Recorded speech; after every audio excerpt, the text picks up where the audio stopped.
I think it's still really too early to say. Afraid of the consequences of the Alberta government introducing new enforcement tools, an anti-lockdown group is changing direction and hitting the road.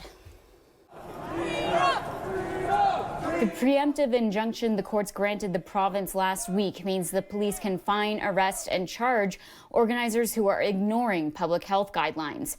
In response, one group, which has been consistently protesting on weekends in Calgary, posted on Facebook saying the walk originally scheduled for Prince's Island Park this Saturday will now be a drive at a different location.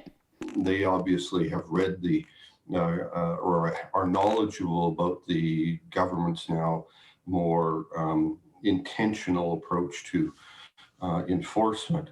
Doug King, a law professor with Mount Royal University, says the group may revert back to old tactics if they find this one isn't working.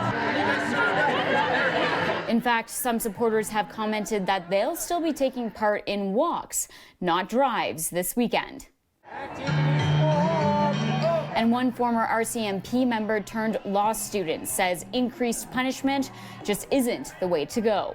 Social science has shown that the threat of increased punishment doesn't deter crime, and yet governments consistently go back to that old trough, and it's ridiculous. He adds if the province had had more clear, consistent messaging from the beginning of the pandemic, we may not be in this position.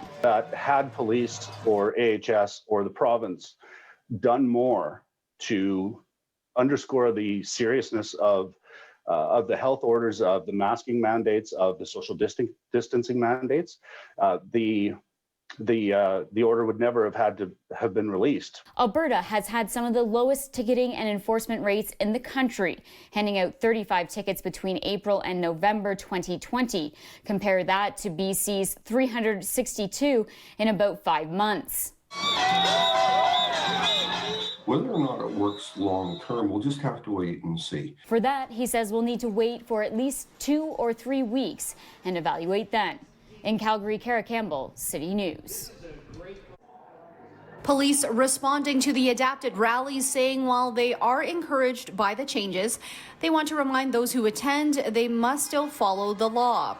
The service is also urging attendees of the protests to obey traffic laws and conduct themselves with public safety as a priority.